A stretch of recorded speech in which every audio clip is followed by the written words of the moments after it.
എല്ലാവർക്കും മാധവത്തിലേക്ക് സ്വാഗതം.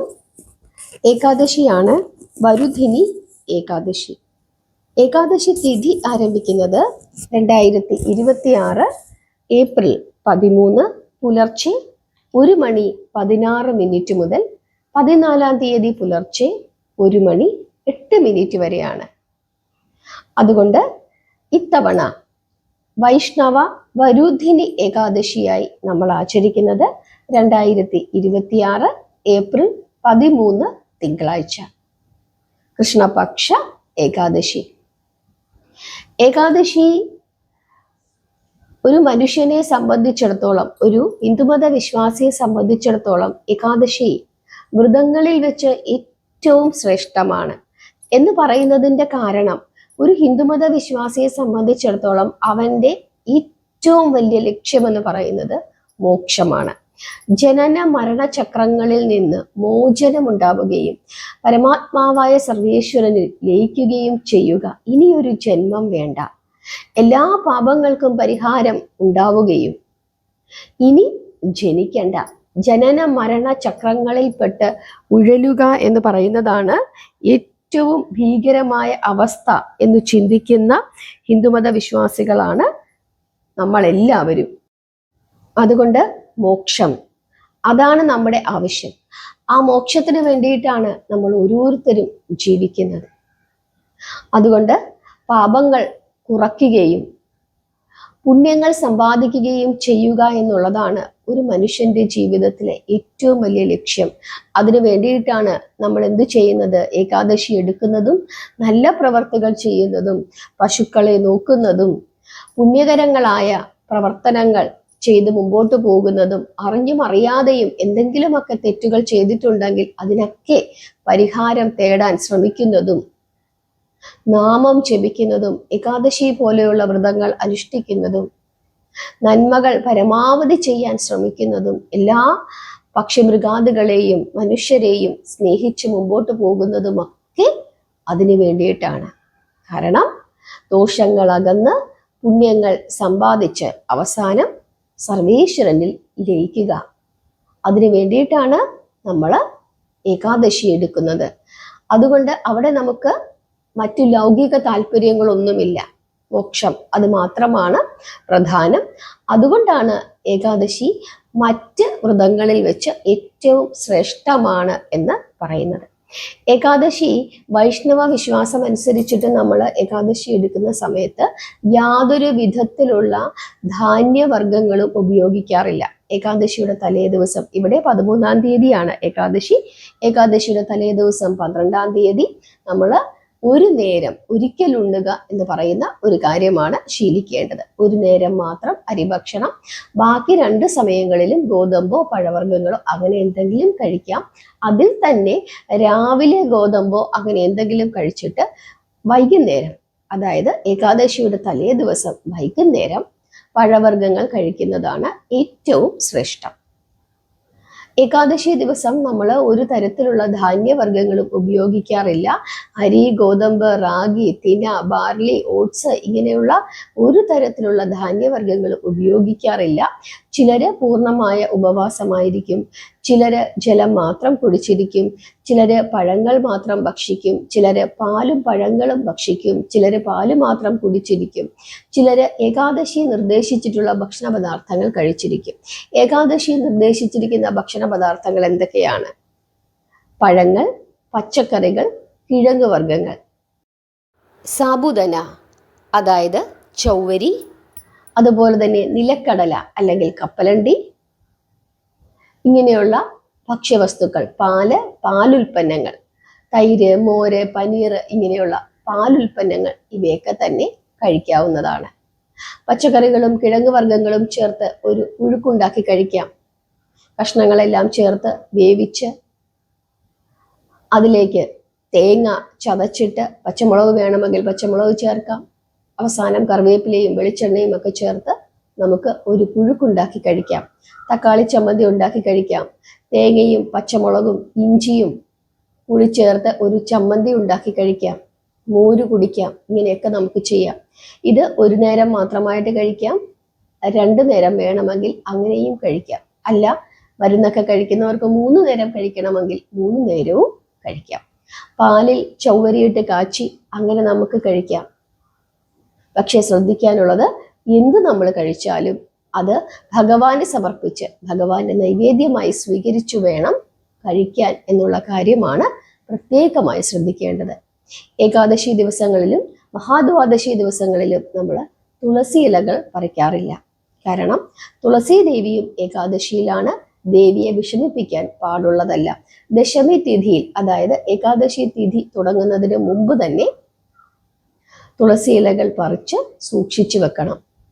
ഇവിടെ ഏകാദശി തിഥി എപ്പോഴാണ് തുടങ്ങുന്നത് എന്ന് നമ്മൾ പറയുന്നുണ്ട്. അതായത് 13-ാം തീയതി പുലർച്ചെ 1:16 മുതലാണ് ഏകാദശി തുടങ്ങുന്നത്. അതുകൊണ്ട് തന്നെ അതിനു മുമ്പായിട്ട് തുളസി ഇലകൾ പറിച്ചു വെക്കണം. അതുപോലെ ഏകാദശി ദിവസം തുളസി ദേവിയെ നമ്മൾ പ്രാർത്ഥിക്കണം. പക്ഷെ യാതൊരു കാരണവശാലും ജലം ഒഴിച്ചു കൊടുത്ത് നമ്മൾ തുളസി ദേവിയെ പ്രാർത്ഥിക്കാൻ പാടുള്ളതല്ല.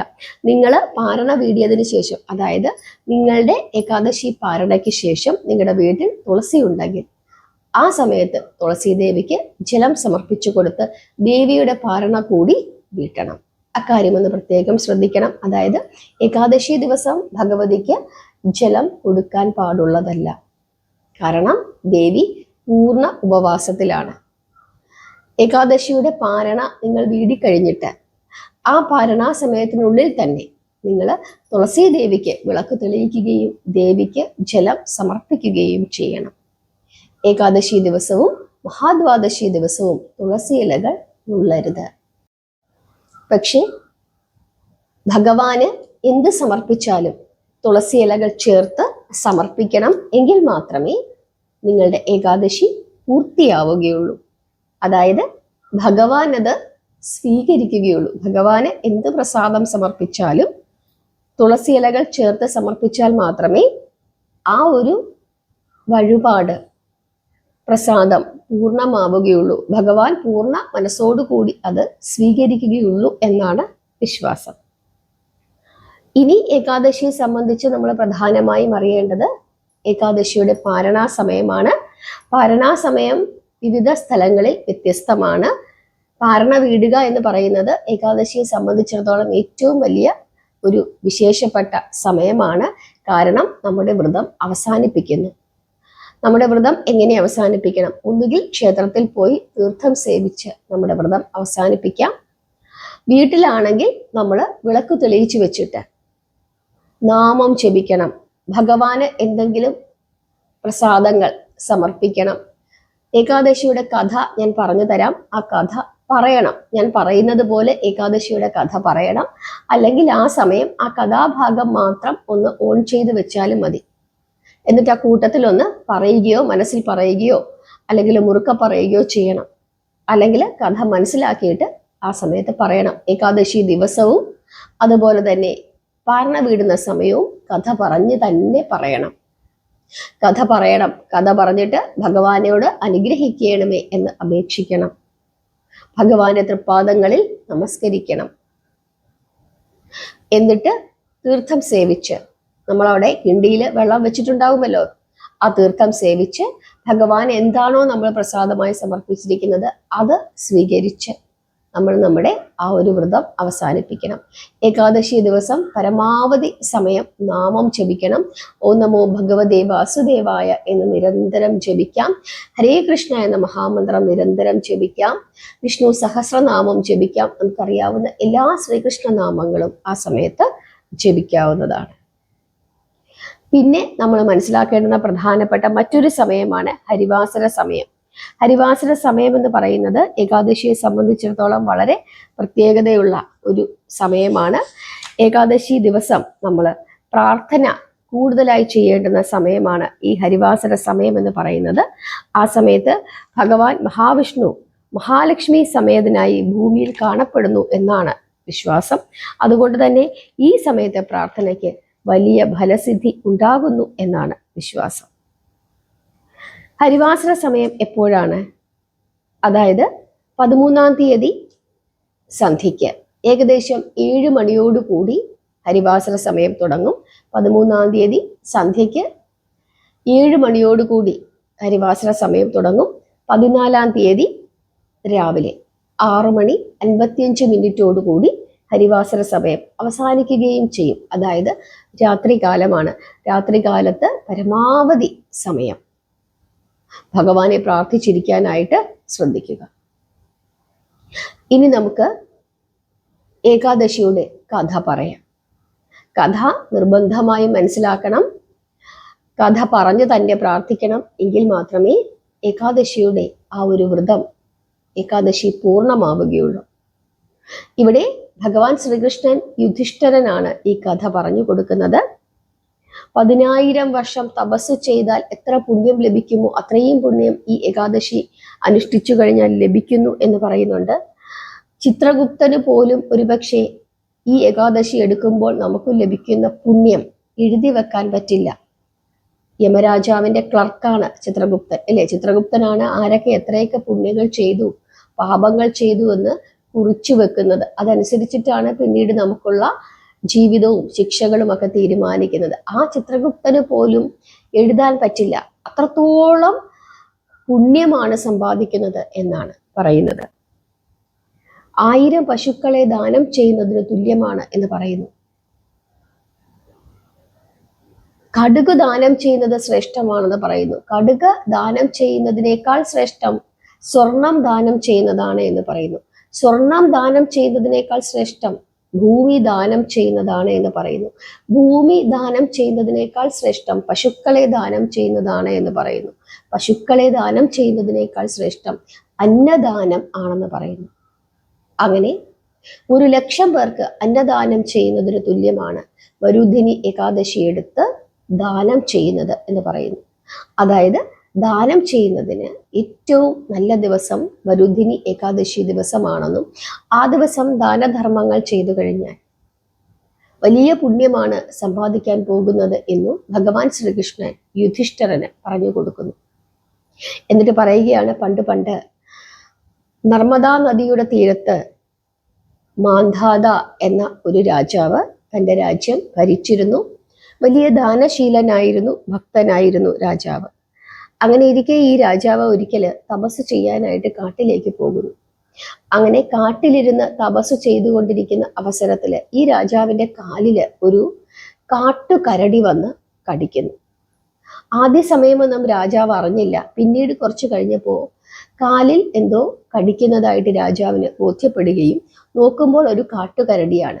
തപസ് ചെയ്തുകൊണ്ടിരിക്കുകയാണ്. രാജാവ് അത് ഗൗനിച്ചില്ല. കുറച്ചു കഴിഞ്ഞപ്പോൾ ഈ കരടി രാജാവിൻ്റെ കാലിൽ പിടിച്ചു വലിച്ചുകൊണ്ട് കാടിൻ്റെ നടുഭാഗത്തേക്ക് പോകുന്നു. രാജാവ് മഹാവിഷ്ണുവിനെ വിളിച്ചു പ്രാർത്ഥിക്കുന്നു. സർവശക്തനായ മഹാവിഷ്ണു ആ സമയം അവിടെ പ്രത്യക്ഷപ്പെടുകയും കരടിയെ കൊല്ലുകയും ചെയ്യുന്നു. പക്ഷെ ആ സമയം കൊണ്ട് കാലിൻ്റെ ഏതാണ്ട് പകുതി ഭാഗം ഈ കരടി തിന്നു തീർത്തിരുന്നു. മഹാവിഷ്ണു അനുഗ്രഹിക്കുകയും മഹാവിഷ്ണു ഈ രാജാവിനോട്, മാന്ധാത എന്ന രാജാവിനോട് മധുരയിലേക്ക് പൊക്കോളാൻ പറയുകയും ചെയ്തു.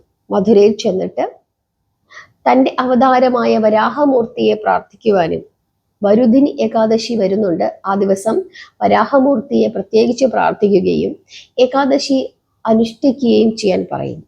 അങ്ങനെ മധുരയിൽ പോയി വരുധിനി ഏകാദശി ദിവസം വരാഹമൂർത്തിയെ പ്രാർത്ഥിച്ച് ആ വ്രതം പൂർണ്ണനിഷ്ഠയോടുകൂടി അനുഷ്ഠിച്ചു. രാത്രികാലം മുഴുവനും ഉറങ്ങാതെ ഇരുന്ന് പ്രാർത്ഥിച്ചു എന്നാണ് പറയുന്നത്. അതിൻ്റെ ഫലമായിട്ട് അദ്ദേഹത്തിൻ്റെ കാല് സുഖപ്പെടുകയും പിന്നീട് വളരെ കാലം അദ്ദേഹം രാജ്യം ഭരിക്കുകയും അവസാനം മോക്ഷത്തിലേക്ക് എത്തിച്ചേരുകയും ചെയ്തു എന്നാണ് പറയുന്നത്. ഇതാണ് മാന്ധാത രാജാവിൻ്റെ കഥ. ഈ കഥ ഭഗവാൻ ശ്രീകൃഷ്ണൻ യുധിഷ്ഠിരന് പറഞ്ഞു കൊടുത്തിട്ട് ദാനധർമ്മങ്ങളുടെ ആവശ്യകതയെ പറ്റി കൂടി പറയുന്നുണ്ട്. കടുക് ദാനം ചെയ്യുന്നത് ശ്രേഷ്ഠമാണ് എന്ന് പറയുന്നു. അതിനേക്കാൾ ശ്രേഷ്ഠമാണ് അന്നദാനം. കടുക് ദാനം ചെയ്യുന്നതിനേക്കാൾ ശ്രേഷ്ഠമാണ് സ്വർണം ദാനം ചെയ്യുന്നത്. സ്വർണം ദാനം ചെയ്യുന്നതിനേക്കാൾ ശ്രേഷ്ഠമാണ് ഭൂമി ദാനം ചെയ്യുന്നത്. ഭൂമി ദാനം ചെയ്യുന്നതിനേക്കാൾ ശ്രേഷ്ഠമാണ് പശുക്കളെ ദാനം ചെയ്യുന്നത്. പശുക്കളെ ദാനം ചെയ്യുന്നതിനേക്കാൾ ശ്രേഷ്ഠമാണ് അന്നം ദാനം ചെയ്യുന്നത്. അതുകൊണ്ട് തന്നെ ഏകാദശി ദിവസം അന്നം ദാനം ചെയ്യണം. അല്ലെങ്കിൽ മറ്റെന്തെങ്കിലും, ഞാൻ ഈ പറഞ്ഞ വസ്തുക്കൾ എന്തെങ്കിലും ദാനം ചെയ്യാൻ സാധിക്കുന്നുണ്ടെങ്കിൽ ഏറ്റവും ശ്രേഷ്ഠമാണ് എന്ന് വിശ്വസിക്കുന്നു. ഒരുപക്ഷെ ചിത്രഗുപ്തന് പോലും ഈ ഏകാദശി എടുത്തു കഴിഞ്ഞാൽ അതിൻ്റെ പുണ്യം എഴുതാൻ സാധിക്കുകയില്ല എന്നാണ് ഭഗവാൻ ശ്രീകൃഷ്ണൻ ഇവിടെ പറയുന്നത്. ഇനി നമുക്ക് മനസ്സിലാക്കാനായിട്ടുള്ളത് പാരണാ സമയമാണ്. അതായത് ഏകാദശി അവസാനിപ്പിക്കുന്ന സമയം. ഈ സമയത്ത് തന്നെ പാരണ വീടണം, എങ്കിൽ മാത്രമേ ഏകാദശിയുടെ പൂർണ്ണമായ ഫലം ലഭിക്കുകയുള്ളൂ. പാരണാ സമയത്ത് തന്നെ പാരണ വീടാനായിട്ട് ശ്രദ്ധിക്കുക. കേരളത്തില് 14-ാം തീയതി രാവിലെ 6:54 മുതൽ 10:20 വരെയാണ്.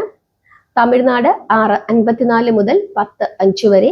കർണാടക 6:54 മുതൽ 10:16 വരെ. തെലുങ്കാന 6:54 മുതൽ 10:11 വരെ. ആന്ധ്രാപ്രദേശ് 6:54 മുതൽ 10:08 വരെ. ഒറീസ 6:54 മുതൽ 9:41 വരെ. ഗോവ 6:54 മുതൽ 10:30 വരെ.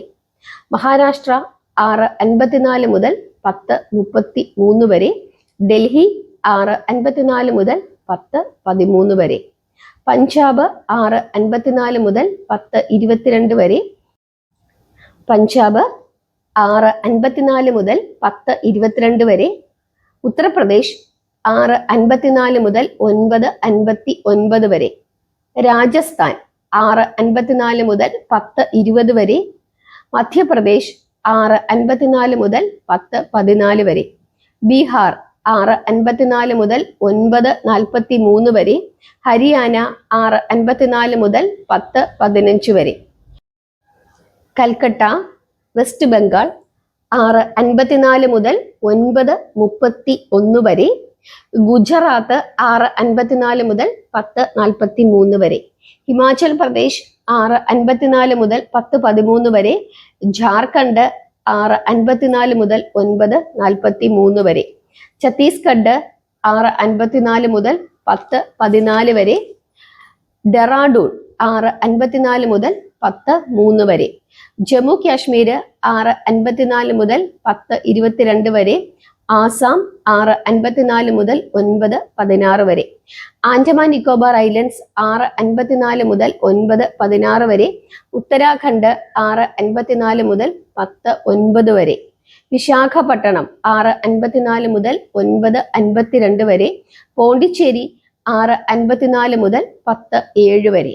ഇനി ദുബായ് 5:58 മുതൽ 10:13 വരെ. അബുദാബി 6:02 മുതൽ 10:16 വരെ. ബഹ്റിൻ 5:16 മുതൽ 9:31 വരെ. കുവൈറ്റ് 5:23 മുതൽ 9:40 വരെ. റിയാദ് സൗദി അറേബ്യ 5:32 മുതൽ 9:46 വരെ. ദോഹ ഖത്തർ 5:13 മുതൽ 9:27 വരെ. ഷാർജ 5:57 മുതൽ 10:02 വരെ. ഒമാൻ 5:46 മുതൽ 10 മണി വരെ. ഇനി യു കെ നോട്ടിംഗ്ഹാം 6:08 മുതൽ 10:46 വരെ. അർമേനിയ 6:26 മുതൽ 10:50 വരെ. സിംഗപ്പൂര് 9:24 മുതൽ 11:03 വരെ. ചൈന 9:24 മുതൽ 9:47 വരെ. മാലിദ്വീപ്സ് 6:24 മുതൽ 10:04 വരെ. മലേഷ്യ 9:24 മുതൽ 11:12 വരെ. സാംബിയ 6:14 മുതൽ 10:09 വരെ. ഇസ്രായേല് 6:12 മുതൽ 10:30 വരെ. ജോർജിയ 6:23 മുതൽ 10:48 വരെ. ഉഗാണ്ട 6:46 മുതൽ 10:49 വരെ. ഓസ്ട്രേലിയ 6:25 മുതൽ 10:11 വരെ. റഷ്യ 5:28 മുതൽ 10 മണി 10 മിനിറ്റ് വരെ.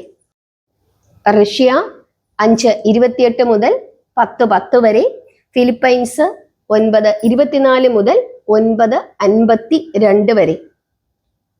സ്കോട്ട്ലാൻഡ് US 6:34 മുതൽ 10:59 വരെ. UK മാഞ്ചസ്റ്റർ 6:12 മുതൽ 10:50 വരെ. അർമേനിയ 6:26 മുതൽ 10:50 വരെ. ജർമ്മനി 6:11 മുതൽ 10:49 വരെ. ലിബിയ 6:39 മുതൽ 10:58 വരെ. നൈജീരിയ 6:21 മുതൽ 10:27 വരെ. സ്വീഡൻ 5:36 മുതൽ 10:25 വരെ. ഇറ്റലി 6:32 മുതൽ 10:58 വരെ. സൗത്ത് ആഫ്രിക്ക 7:08 മുതൽ 10:54 വരെ. 7:08 മുതൽ 10:54 വരെ. അമേരിക്ക ന്യൂയോർക്ക് 6:19 മുതൽ 10:44 വരെ. കാനഡ 6:19 മുതൽ 10:49 വരെ. വാൻകോവർ ബ്രിട്ടീഷ് കൊളംബിയ 6:23 മുതൽ 10:54 വരെ. ജോർദാൻ 6:32 മുതൽ 11:01 വരെ. അയർലൻഡ് 6:28 മുതൽ 11:07 വരെ. ഫിൻലാൻഡ് 6:07 മുതൽ 10:56 വരെ. സാൻ ഫ്രാൻസിസ്കോ 6:36 മുതൽ 10:59 വരെ. മാൾട്ട US 6:23 മുതൽ 10:56 വരെ. ഫിൻലാൻഡ് 6:07 മുതൽ 10:56 വരെ. ഇനി നമുക്ക് 14-ാം തീയതി ഏകാദശിയും 15 പാരണ വീടുന്ന 2 സ്ഥലങ്ങളുണ്ട്. അതിലൊന്ന് ഓസ്ട്രേലിയയാണ്. Australia Adelaide. അവിടെ 14 ഏകാദശിയും 15 പാരണയുമാണ്. 15-ാം തീയതി രാവിലെ 6:39 മുതൽ 10:23 വരെയാണ് പാരണാസമയം. അതുപോലെ മറ്റൊരു സ്ഥലമാണ് ന്യൂസിലാൻഡ്. ന്യൂസിലാൻഡിലും 14-ാം തീയതി ഏകാദശി 15 പാരണ. 15-ാം തീയതി രാവിലെ 6:51 മുതൽ 10:31 വരെയാണ് പാരണാസമയം. ഇത്രയും സ്ഥലങ്ങളാണ് നമ്മൾ സ്ഥിരമായി പറയുന്നത്. ഇതിൽ ഏതെങ്കിലും സ്ഥലം, ഞാൻ സ്ഥിരമായി പറയുന്ന സ്ഥലങ്ങളിൽ ഏതെങ്കിലും സ്ഥലം വിട്ടുപോയിട്ടുണ്ടെങ്കിൽ നിങ്ങൾ കമൻ്റായിട്ട് ഒന്ന് ചോദിക്കണം. ആ സമയത്ത് ആ കമൻറ്റിന് ഞാൻ മറുപടി പറയാം. അടുത്ത തവണ അത് ഉൾപ്പെടുത്താനായിട്ട് ശ്രമിക്കാം. എല്ലാം എഴുതി വെക്കുന്ന സമയത്ത് ചിലപ്പോൾ പറയുമ്പോൾ ഏതെങ്കിലും ഒന്ന് വിട്ടുപോകാനുള്ള സാധ്യതയുണ്ട്. അതുകൊണ്ടാണ് വീണ്ടും വീണ്ടും ഇക്കാര്യം പറയുന്നത്. അപ്പൊ ഏകാദശിയുമായി ബന്ധപ്പെട്ട് നമ്മൾ ഇത്രയും കാര്യങ്ങളൊക്കെയാണ് പ്രധാനമായിട്ടും ശ്രദ്ധിക്കാനുള്ളത്. ശാരീരിക അവസ്ഥ അനുസരിച്ചിട്ട് വേണം എങ്ങനെ നമ്മൾ വ്രതത്തിൽ ഇരിക്കണം എന്ന് തീരുമാനിക്കേണ്ടത്. പ്രത്യേകിച്ച് ചൂടുകാലമാണ്. അതുകൊണ്ട് ഉപവസിക്കുന്നവര് വളരെയധികം സൂക്ഷിച്ച് ഉപവസിക്കണം. ഉള്ളി, വെളുത്തുള്ളി മുതലായ യാതൊരു കാര്യങ്ങളും ഉപയോഗിക്കാൻ പാടുള്ളതല്ല. കരിക്കിന്റെ വെള്ളം, തേങ്ങയുടെ വെള്ളമൊക്കെ നമുക്ക് ധാരാളമായിട്ട് ഉപയോഗിക്കാം. മരുന്നൊക്കെ കഴിക്കുന്ന ആളുകള് ഉപവാസം വേണ്ട. വ്രതം പറഞ്ഞിരിക്കുന്ന ഭക്ഷണ പദാർത്ഥങ്ങൾ നിങ്ങൾ കഴിക്കാം. വീട്ടില് നമ്മൾ ചായ തിളപ്പിച്ച് കുടിക്കുന്ന ആളുകളാണെങ്കിൽ വീട്ടിലുണ്ടാക്കുന്ന ചായ നിർബന്ധമാണ്. ചായ കുടിച്ചില്ലെങ്കിൽ നമുക്ക് തലവേദന എടുക്കും. അങ്ങനെയൊക്കെ ഉണ്ടെങ്കിൽ നിങ്ങൾക്ക് രാവിലെ ഒരു ചായ, വൈകുന്നേരം ഒരു ചായയായിട്ട് നമ്മൾ ക്രമപ്പെടുത്തണം. അതല്ല, ചായ കുടിച്ചില്ലെങ്കിൽ എനിക്ക് തലവേദനയൊന്നും എടുക്കില്ല, അങ്ങനെ ചിന്തിക്കുന്ന ആളുകൾ അങ്ങനെ ചെയ്യാം. അതല്ല, തലവേദന എടുക്കുമെന്ന് ചിന്തിക്കുന്ന ആളുകൾ നിങ്ങൾക്ക് ഓരോ ചായ ആയിട്ട് ക്രമപ്പെടുത്തുക. പിന്നെ വരുന്ന പ്രധാനപ്പെട്ട ഒരു സംശയമാണ് പീരീഡ്സ് ആയിരിക്കുന്ന ആളുകൾ, പുലയും ബാലായ്മയും ആയിരിക്കുന്ന ആളുകൾ എന്ത് ചെയ്യുമെന്നുള്ളത്. നിങ്ങൾ പ്രത്യേകിച്ചൊന്നും ചെയ്യേണ്ട. വ്രതത്തിൽ തന്നെ ഇരിക്കുക. രാവിലെ എഴുന്നേൽക്കുക, കുളിക്കുക, നിങ്ങളുടെ മുറിയിലിരുന്നു കൊണ്ട് നാമം ജപിക്കുക. ഏകാദശിക്ക് പറഞ്ഞിരിക്കുന്ന ഭക്ഷണ പദാർത്ഥങ്ങളൊക്കെ കഴിക്കുക. വൈകുന്നേരം വീണ്ടും കുളിക്കുക, നാമം ജപിക്കുക നിങ്ങളുടെ മുറിയിലിരുന്ന്. പിറ്റേ ദിവസം പാരണാ സമയത്ത് വീണ്ടും കുളിച്ച് നാമം ജപിച്ച് നിങ്ങളുടെ മുറിയിലിരുന്ന് നാമം ജപിച്ച് 1 ഗ്ലാസ് തിളപ്പിച്ചാറിയ വെള്ളം കുടിച്ച് നിങ്ങളുടെ ഏകാദശി അവസാനിപ്പിക്കുക. പ്രാർത്ഥനയ്ക്ക് ശുദ്ധാശുദ്ധങ്ങളൊന്നുമില്ല. കുളിച്ച് ശുദ്ധമായിട്ടിരുന്ന് നാമം ജപിച്ച് ഏകാദശി പറഞ്ഞിട്ടുള്ള ഭക്ഷണ പദാർത്ഥങ്ങൾ കഴിച്ച് ഇരിക്കുക എന്നുള്ളതാണ് ഏറ്റവും പ്രധാനം. അക്കാര്യം പ്രത്യേകമായിട്ട് ശ്രദ്ധിക്കുക. നിങ്ങളുടെ ഏകാദശിയായിട്ട് അത് കണക്ക് കൂട്ടുന്നതായിരിക്കും. നിങ്ങൾക്ക് എല്ലാ വിധത്തിലുള്ള സംശയങ്ങളും മാറി എന്ന് വിശ്വസിക്കുന്നു. മാധവം എന്ന യൂട്യൂബ് ചാനലിന് ഒരു വാട്സപ്പ് കൂട്ടായ്മ നമ്മൾ തുടങ്ങിയിട്ടുണ്ട്. വാട്സപ്പ് കൂട്ടായ്മയുടെ ലിങ്ക് ഞാൻ ഡിസ്ക്രിപ്ഷൻ ബോക്സിൽ കൊടുത്തേക്കാം. നിങ്ങൾക്ക് അതിലൂടെ എല്ലാ ദിവസത്തെയും ബ്രഹ്മമുഹൂർത്തം, അതുപോലെ തന്നെ ഉദയം, അസ്തമയം, ഇങ്ങനെയുള്ള രാഹുകാലം, ഇങ്ങനെയുള്ള സമയങ്ങളൊക്കെ ലഭിക്കുന്നതാണ്. അതിൽ എൻ്റെ ഫോൺ നമ്പറുണ്ട്. നിങ്ങൾക്ക് ആ ഫോൺ നമ്പറിൽ എന്നെ ബന്ധപ്പെടാവുന്നതാണ്. നിങ്ങളുടെ എല്ലാ സംശയങ്ങൾക്കുമുള്ള പരിഹാരം, നിർദ്ദേശങ്ങൾ, അതായത് എനിക്കറിയാവുന്ന എല്ലാ പരിഹാരങ്ങളും നിങ്ങൾക്ക് അതിലൂടെ എന്നോട് ചോദിച്ചിട്ട് മനസ്സിലാക്കാവുന്നതുമാണ്. വാട്സപ്പ് ഗ്രൂപ്പിന്റെ ലിങ്ക് ഞാൻ ഡിസ്ക്രിപ്ഷൻ ബോക്സിൽ കൊടുത്തേക്കാം. തികച്ചും സൗജന്യമാണ്. നിങ്ങൾക്ക് ആ ലിങ്കിൽ കയറി ജോയിൻ ചെയ്താൽ മാത്രം മതി. നാമം ജപിക്കുക. കലിയുഗത്തിൽ നാമജപത്തിനോളം പ്രാധാന്യം മറ്റൊന്നിനുമില്ല എന്ന് ഓർക്കുക. വ്രതങ്ങളിൽ വെച്ച് ഏറ്റവും ശ്രേഷ്ഠം ഏകാദശിയാണ് എന്ന് മറക്കാതിരിക്കുക. അതുപോലെ തന്നെ ദാനം ചെയ്യാനായി, ഭക്ഷണം ദാനം ചെയ്യാനായി ശ്രദ്ധിക്കുക. ഹരേ കൃഷ്ണ.